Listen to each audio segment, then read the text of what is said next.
There is these intersections of these grid lines where the Earth's electromagnetic field is per se like naturally, organically very, very strong. Sedona would be such a vortex, for example.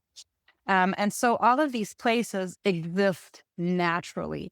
And the ancients, like a lot of these ancient cultures all around the globe, they knew about this knowledge and they knew how connected we as a human species were. So what they did is they erected certain megalithic structures, stone circles, at a later time, churches, cathedrals, like temples on these sites to harness the earth energy that is already naturally there.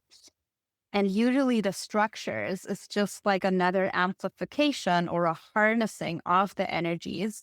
You're listening to Sensitive, Spiritual, and Successful, the podcast where we uncover ways to connect you back to your soul self and get you unstuck so that you can live out your full potential. I'm Jasmine Lynn, a former psychotherapist turned human design soul guide and EFT tapping success coach, and I'm here to show you how to love yourself through all your levels of growth. I know you're here because you have an impact you want to make in this world and you have a light to share, and I'm here to guide you through that journey because you deserve soul-aligned success.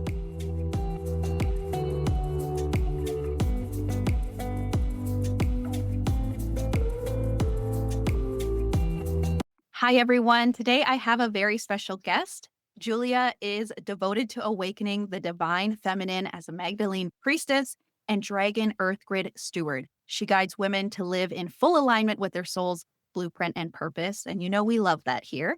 And so as a sacred site oracle and founder of the Sacred Travel podcast, she leads transformative journeys to Earth's power places where ancient frequencies activate sovereignty, inner wisdom, and creatrix embodiment. Her work is an invitation to rise, remember, and root into your divine essence in your life and for the world. And I am so happy to have you, Julia, because when you wrote to me about what you do, I was so intrigued. Thank you for being here. Thanks for having me. I'm happy to be here. Of course, can you tell us a little bit about your journey and how you came to guide people through sacred travel experiences? Yeah, thank you. You know, I feel so much of the spiritual path can be understood retrospectively, mostly because then when we are in a certain experience, it's very hard sometimes for the observer's mind to really understand what's going on, especially because mostly the journey is very messy, or we experience in a human form like a lot of emotions and we don't really know where this is leading us. So I want to say to that, I've always been like from very early on, even as a child, I've been very, very fascinated with like ancient civilizations, like the older the better, ancient Egypt, ancient Greece. And I grew up in Germany. I live in Switzerland now, but so like Europe holding a lot of like ancient history that you can actually access in terms of like ruins or ancient temples and even churches. So it's all very open and available here. So I would always seek out those places without actually knowing why.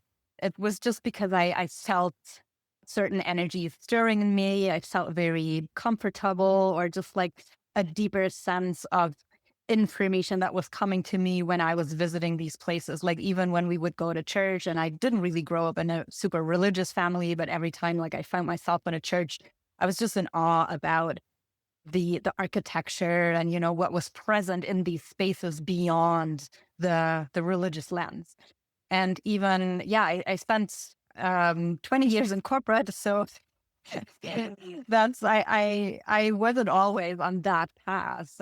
But what I realized is that whenever I travel to places, I call it now some sort of an initiation happened, or the places initiated me into something. And I would say, you know, no matter what consciousness level you hold, every time that you travel, like travel opens us up to different cultures, to different viewpoints, different perspective, like very much.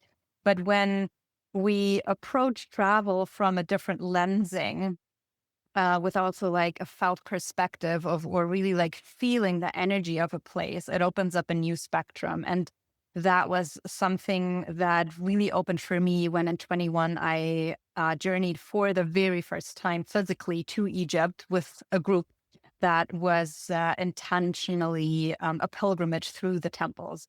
And that's where I would say, I was already on the journey of, yeah, more and more and more conscious, I would say, but that was for me where so many timelines kind of like converged, where I understood a lot of what my purpose was. And that it's really about understanding that we are part of nature, which in essence and very in a very tangible, sometimes daily mundane form we have forgotten. And it's that what we have to come back to, especially as women, like with the cycles and everything. And so that's where, yeah, the seed was planted through my own experience to really connect women with places and with the memory that is stored in certain places on Gaia. Oh, that is so beautiful. There's so many things I want to touch on here, but the first thing is 20 years in corporate. And it's so funny that you said you always kind of knew that you were drawn to this, that this is something that, when you would travel and you would experience the deep feelings when you would be in certain sacred places, that you just kind of felt this way. And it's so funny. We go through life not forgetting it, but doing the normal, things that we're supposed to be doing, societal norms and all that. And then it's like, yeah, coming back to, wait, this is something deeply meaningful to me. There's something here and I want to explore it. And it's tied to my purpose. And I always find it so fascinating when people talk about that feeling of like the knowing. Like I always knew that this was it, but let me go do the 9 to 5. Let me go do Yeah. the things that make me human, and then I'll return back to it. So that is so interesting. So you made the jump like from corporate to doing your soul's work. I did. And it was the universe pushing me a little bit to do that as well. So my last job was, funny enough, I was with Swarovski, the crystal company. Yes. So, well, crystals, but not in a way. So it was, yeah, already the hints were there. And yeah, the company was going through some restructuring, and I had already started my company, but I was doing it at the side. I was holding women's circles. I was doing smaller retreats, but then also that was in that whole, COVID period. And I was laid off where where my intention that I had put out to the universe was like, okay, maybe I can reduce a little bit and can ramp up what I was doing in terms of the spiritual travel. And then that happened, and I sat with it, and I was like, okay, this is the path where you want me to go. Okay, I'm here. I'm fully showing up for that. And, it was interesting because the situation, how I experienced it internally was totally different, how it was projected to me from the outside, and like how people would approach me in terms of like, oh, I'm so sorry. I'm like, you don't have to be sorry. Like, it's all good. I'm just being pushed a little into yeah, a stretch, but actually being able to fully embrace the past that's been laid out. When it comes to travel, how do you select the sites you take people to, and what makes a site, powerful from your perspective? Oh wow, that's a big one in itself. So maybe let's first go to the power spots. Um, and I just want to make a little disclaimer here for everybody who is listening. What's maybe labeled as a sacred site, or what may be a sacred site for me, doesn't necessarily have to be a sacred site for you. So really also discerning where you are feeling called to, and just following that inner knowing, that inner calling, because usually places that call us or come into your field in whatever synchronistic way, there is some sort of a message, there is some sort of a memory that vibrationally also, where there is a frequency resonance in your body and your cellular memory that is picking up on that frequency, and that wants to be connected in some way. And so, as for me personally, as I have already mentioned, it's always been Egypt. and also Greece.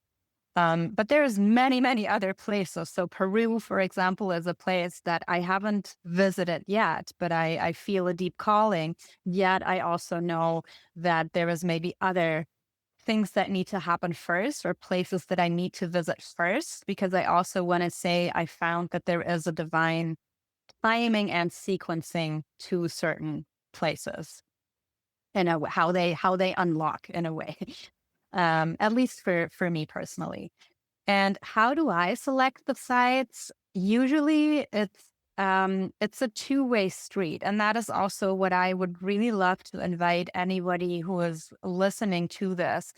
Because, as spiritual seekers, and I'm also realizing how there is a big, big trend to visit these very or the more common sites, maybe like Stonehenge or Avalon or the pyramids, um, but there is a humbleness that I learned that is also required to really be able to access the full magic of these places, and like coming through and from that reciprocity of like, I'm not going to exploit, because also we are really looking to go with intention, and I want to say like no expectation.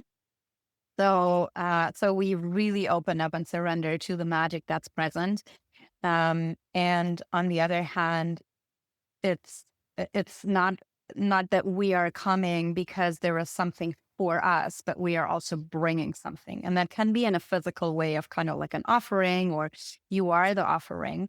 But it's just like this vibrational match that happens, and a weaving that happens as we remember the place remembers us, and vice versa. And so for me, it's usually, yeah, places that through, some of the places it's that I have already physically visited, where I just feel that the guides or the land, the energy talking to me in a sense of like, hey, I want you to bring a certain constellation of women, um, to remember what happened, and like to remember the medicine of the place. And so whenever I guide people, like long before I start working with the guides, with the spirit of the land, and just prepare it, and also ask for guidance, but also ask for permission to access.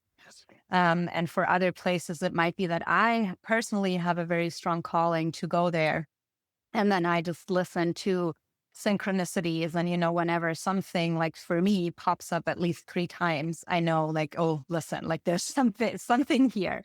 But then it's a constant communication with this energetic network in terms of like, oh, okay, um, is it happening? Like, when is it happening? So it's really a fine tuning also until a trip actually comes to fruition. Mhm. So you're guided when you are selecting this place or something that you are hosting.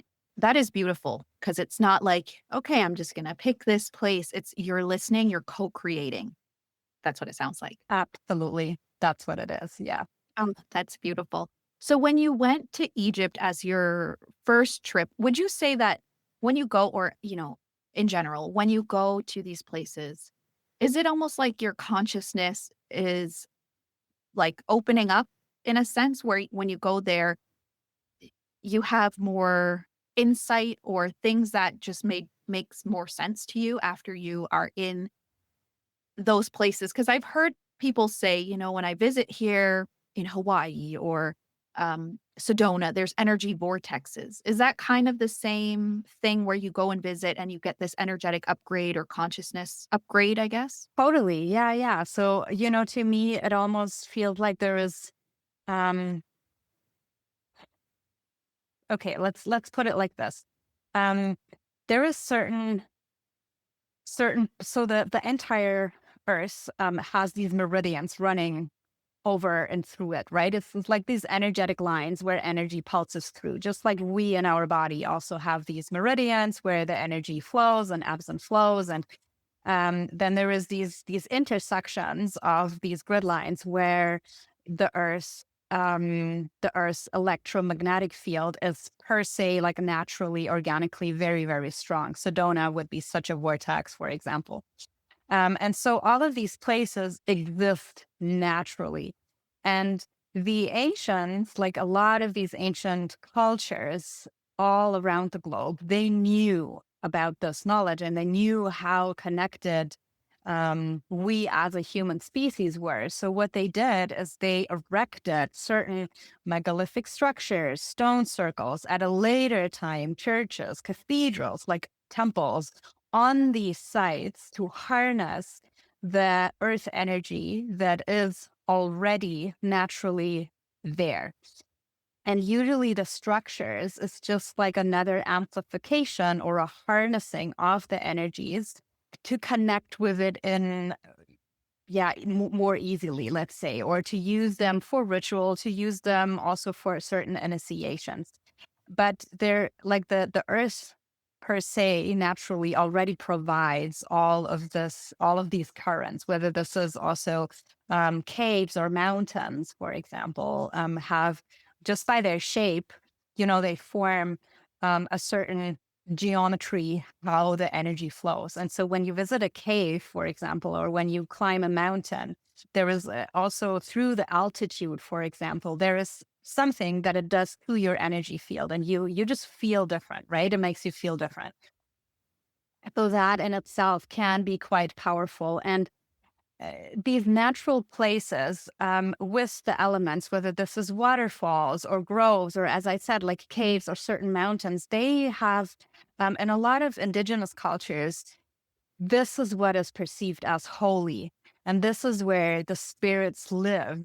We don't necessarily need those temple structures, but it was then later on what they say in more like the Atlantean age, maybe, where there was these structures to amplify, to create ritual, to even like put some certain structures and sacred geometry on top, um, to for the human body to be activated in a different way. And so I just want to say, like, you don't have to visit a temple in order to be connected or in order to have that elevated states. You can totally go and hug a tree or just like sit in nature. And that is your elevated experience already. But the added layer also comes in when we access places where, and it's especially the stone consciousness that personally I am also very connected to, like the mineral kingdom and the stones, because stone holds memory. It's kind of like the bones in our body.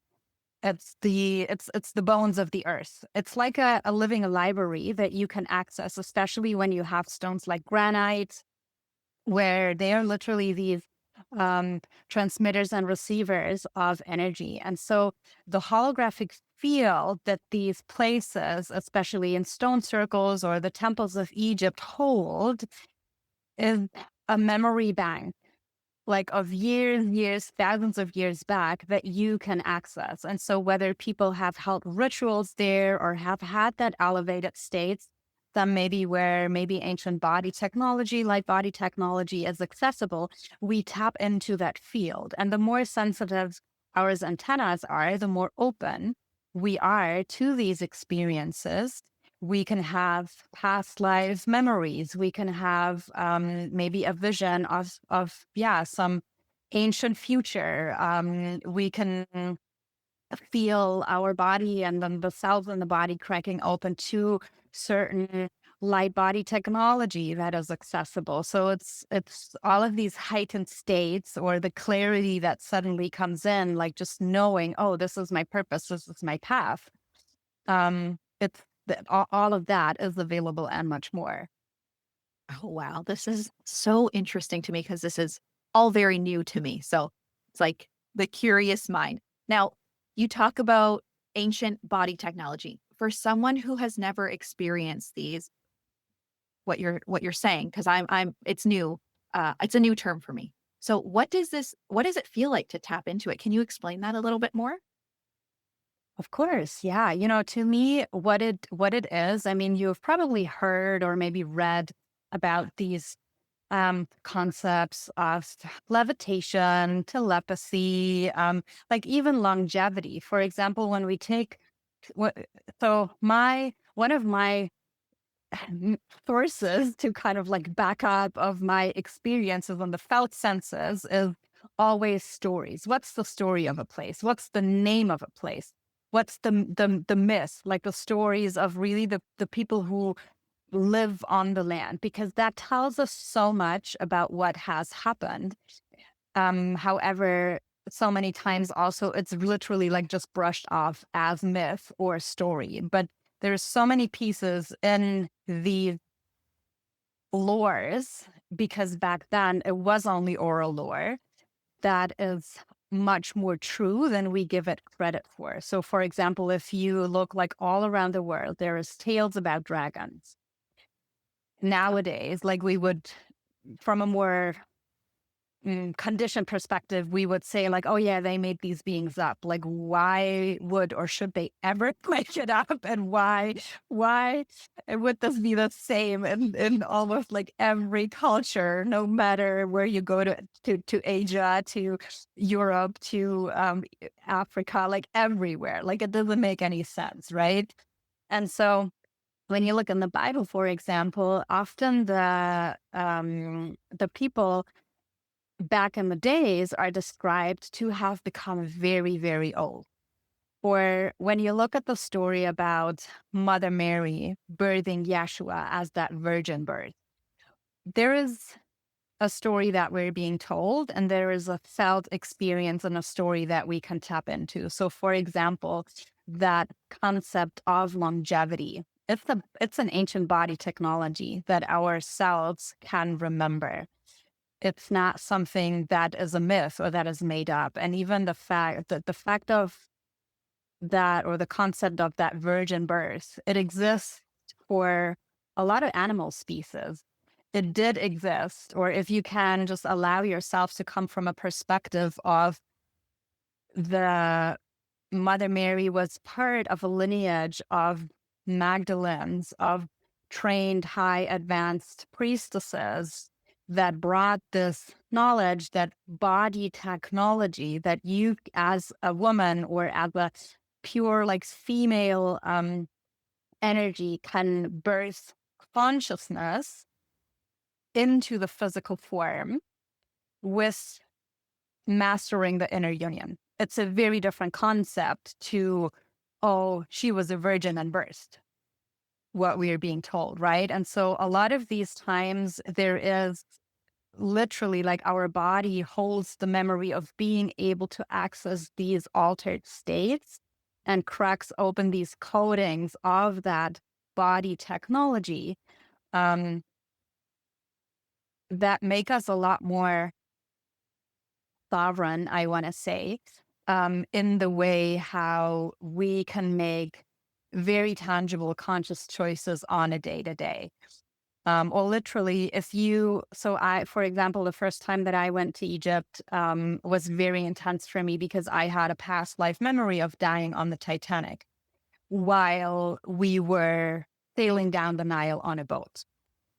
And it was such a pivotal moment for me because I couldn't tell who I was, where I was at the time. I was literally in a movie where like these timelines were converging, and my body now in this form, Julia, felt felt this life, and then I had some other like gaps fill in. And it's something that nobody can really take away from you because it's such a knowing that opens up in your body. And once you have tapped into this and, just like this possibility of like, there is an infinity of experiences available to us as a spirit, it just allows you to view life and death from such a different viewpoint. Mhm. I, what you're saying, the way that I would sum it up is that we are so much more powerful than we give ourselves credit for as human beings. And A 1,000%. yeah, like everything you're saying, it just is like, yeah, like we can harness these gifts and we do have a lot of power, but it's connecting to our self, our body. And I think there's so many things in this world that allow us to disconnect from our body. Yes. So as your mission, as your purpose, it's finding people who are ready to come back home to themselves and their knowing. Yeah. Mhm. Yeah. Yeah. Okay. Making sure I'm understanding this because this is so interesting to me. Now, can you share a client story that demonstrates, maybe a transformation with self-healing capabilities, or, you talk about levitation, telepathy, things like that. Is there something that you can share with us? There's so many. Let me just see which one comes forward. Yeah. Yeah, there's one that I feel is very prominent. One of and that's not necessarily connected to physical travel, because one thing that I always would like to stress is really you don't have to physically travel to these places in order to make a connection or in order to access this memory field that it's there. We can totally do that in meditation through a guided journey. It's just that when you travel on site, it's like an added layer. And so with this client, I wasn't traveling physically, but I have this one of my signature offers that it's called Journey into Remembrance, and it's we take a pilgrimage into your own landscape, into your own psyche. That's how I call it. And I have more and more come to understand the way how what's needed now, especially for women, in order to open up on this consciousness journey, is more the permission state to really allow themselves to remember, and more than learning or being trained in something. So it's really that permission state. And I asked her when we started, like, what is it that you would like to remember or that you would like to achieve? And she said, yeah, she really wants to remember who she truly is. And she also has been in corporate for 25 years, I think, and felt really, really stuck and didn't like was at the point of a burnout, like couldn't go any further, was on sick leave for a very long time. She knew she couldn't go back, but also she didn't really know how to access what was inside. She'd had these moments of like tapping into her own power, but similar to many women, I feel when there is a point where we are confronted with this immense power that's inside of us, like that dragon energy, there we back up. Like we get scared, we get afraid, and then it's like, oh no, no, no, it's like way too powerful for me. I'm not going there.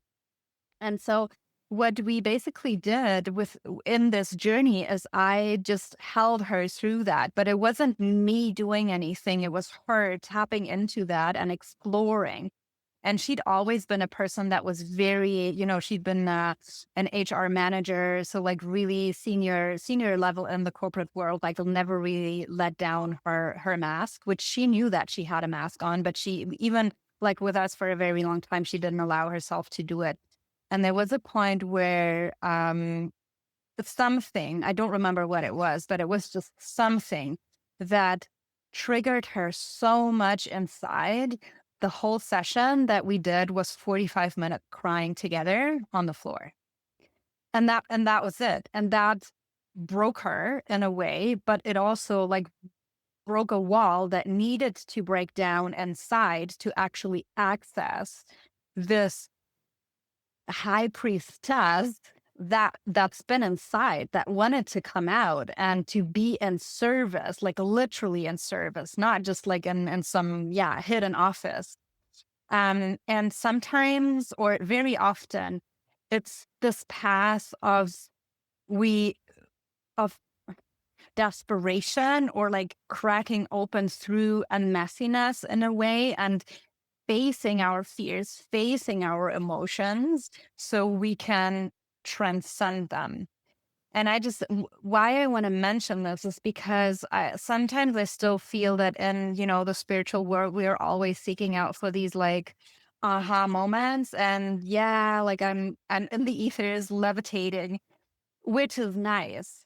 But I have found that it's really these moments of complete breakdown where the breakthrough comes.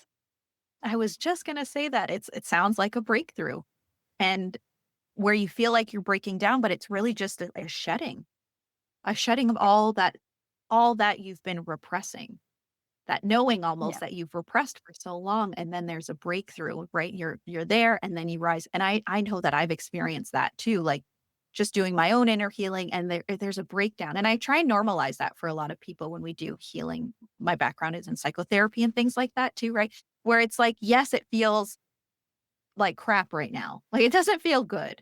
All this awareness of like, here's my potential, or here's what has hurt me, or here's where I've been, not really believing in myself or seeing the power that I do have, and then realizing like I've been living a lie. Like why have I been suppressing myself? And so yeah, that breakdown leads to the foundation of rising from a more solid space where you're like, wait a minute, I Yeah. don't have to carry those old beliefs anymore. I don't have to carry that Mhm. old energy. And I can rise from this foundational place. So I'm so glad you normalized that the breakdown is necessary. It's the shedding.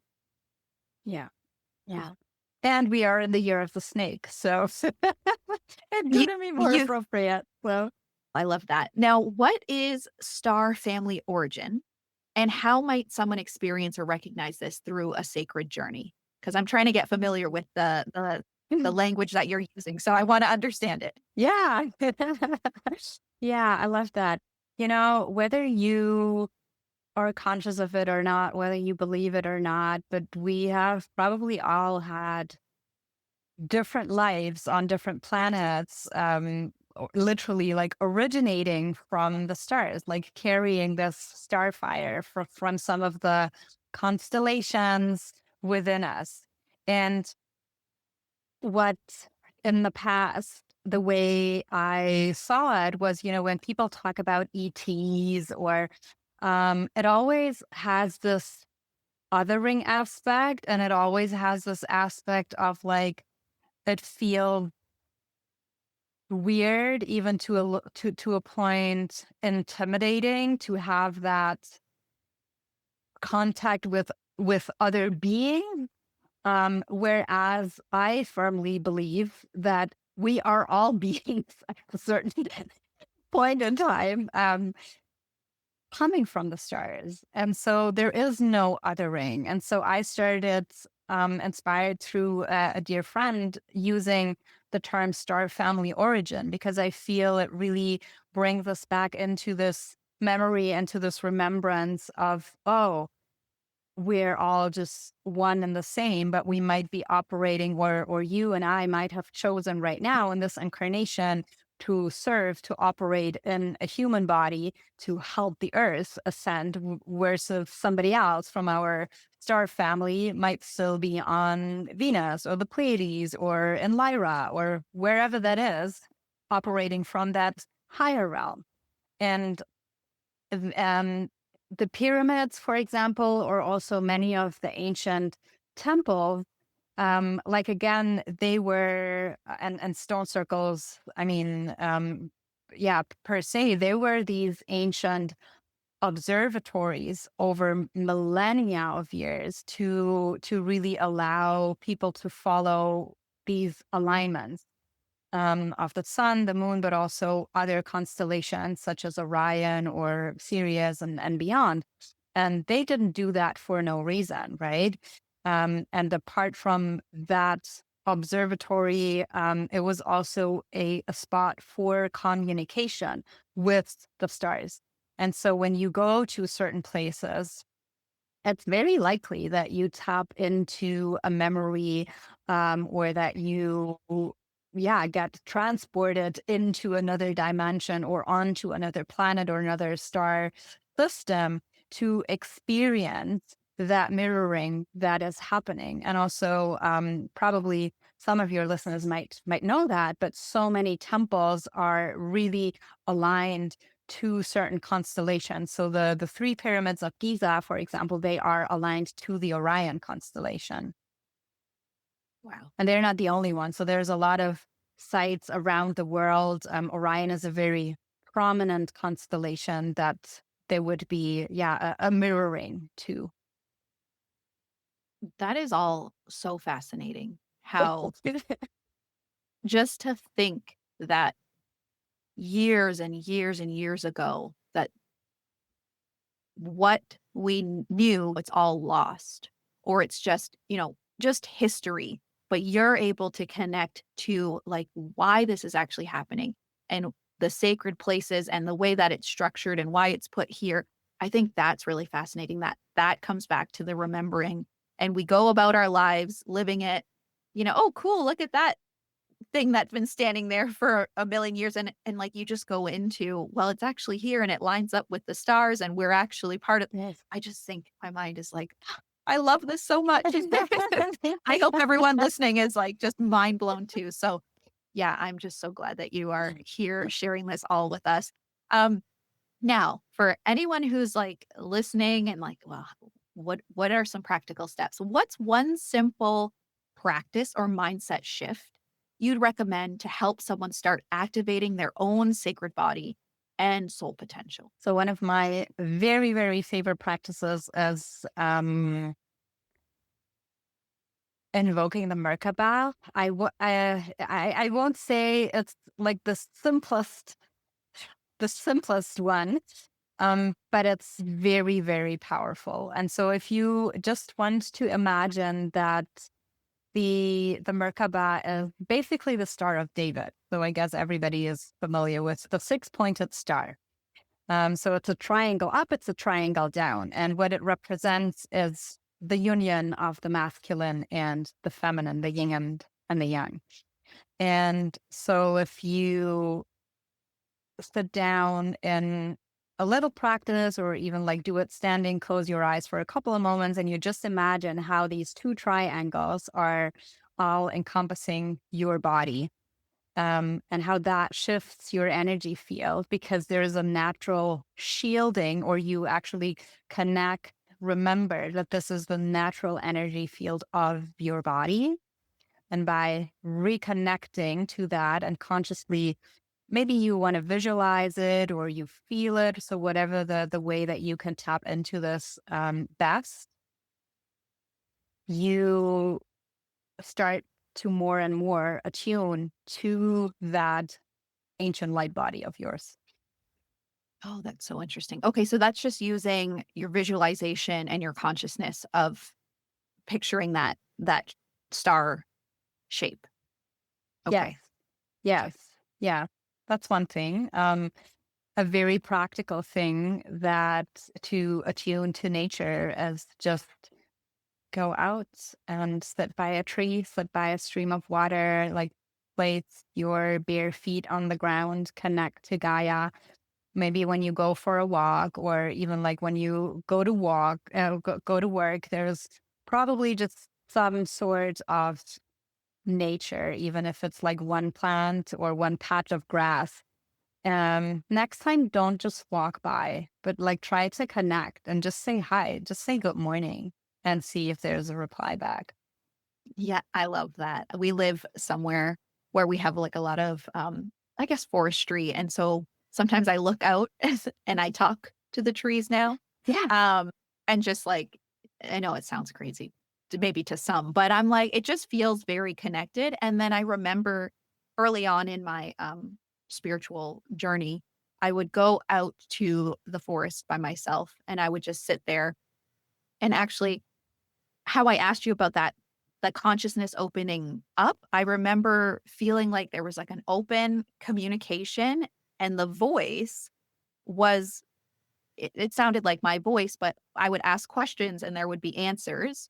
And I remember Mm, being like, "Oh, this is like my higher self.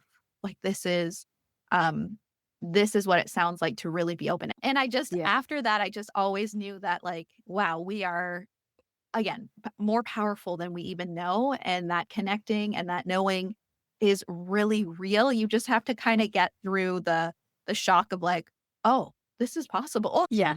Yes. Oh, I love that you had that experience. And, it's so like trees, especially, they are such beautiful mirrors for us. Even if you just like look at their shape and with the crown and, like our crown opening up. And then also with the roots, there is so much. And the mycelia that they built underground, like even transporting water over miles and miles. If one tree of the family is say it's just insane. Like there's so much that we as humans can learn from how a true network of support works from trees. It's really incredible. Yeah. It's a beautiful thing to really open your eyes up to what's around us. We take it for granted. We look around and we're like, "Oh, okay, like this has always been here." But yeah, like when you take that moment to be just mindful and connected and you look around and there's so much beauty around us. And I think that I spent my life, go, go, go, achieving, doing school and trying to, get the degrees and all that stuff. And then now I live my life just doing what I love, kind of like, the corporate Mm, doing all this. And then coming back and being like, wow, this life is so beautiful. We cannot take it for granted. And there's so much around us that we can just take in every day, even if there's so much going on in our lives and we're, feeling that stress. We can literally look outside and say, like, mm, it's going to be okay. Like, I'm supported. I can stay yeah. grounded. Um, and I know for some that might sound like what that's easier said than done, Jazz. And trust me, I used to be somebody who used to run around with my like, I gotta do this, gotta do that, and just stressed all the time. But when you slow down, you really do get to see, you know, you get to feel the presence, the gratitude, the joy, the abundance that's actually all around us. So it's not far away. We just have to get out of our fight or flight. We got to get out of our go, go, go mode to be able to tap into all that. So, Julia, before we end here, what's next for you in your sacred travel work or personal practice? So, with regards to the sacred travel, next is in fact Egypt. That's coming up in December. I still have a couple of spaces left if anybody feels intrigued to join. And other than that, I have yeah, some personal travel coming up. We don't know quite where it's going yet, but it's in the making. Um, And personal practice, I am on a 40-day challenge of prosperity right now. So I'm on day 8. It's very intriguing. It's one of these things where we also feel that, yeah, been there, done that. Like I technically know how it works, but when you actually take the time to sit down and do it, it really opens up the doors to magic. Hmm. Yeah, it's the doing, it's the knowing and then the doing. Yeah. Yeah. Oh, beautiful. And where can listeners learn more or connect with you? Yeah, sure. So my website is called soulwisdom.ch. There is all the travels. I also have a couple of interest lists already for next year. So the trips are for next year are in the making. People can sign up for the wait list. And the easiest is on Instagram, I would say. It's soul_wisdom_ by Julia. I'm a very responsive person. I would love to connect. So please shoot me a message. And then if you are intrigued to learn more, I also do have a podcast. It's called the Sacred Travel Podcast, where I share about my solo trips or also interview interesting people where you can find out more about all different sacred sites around the world. Oh, that's beautiful. Well, thank you so much. And I'm so glad we had you on today. Thank you so much for having me. And that's it for today's episode. Please share it with anyone else who wants to learn more about human design or anyone who may be on their personal growth and spiritual development journey. You can DM me on Instagram to talk about what resonated with you, what you learned about yourself. I love hearing about human design in real life. So I really appreciate those conversations. And if you would like, you can leave a comment, a review, a rating, and subscribe to the podcast. That support means the world. Thank you so much for listening. I know time is a valuable currency. Take care.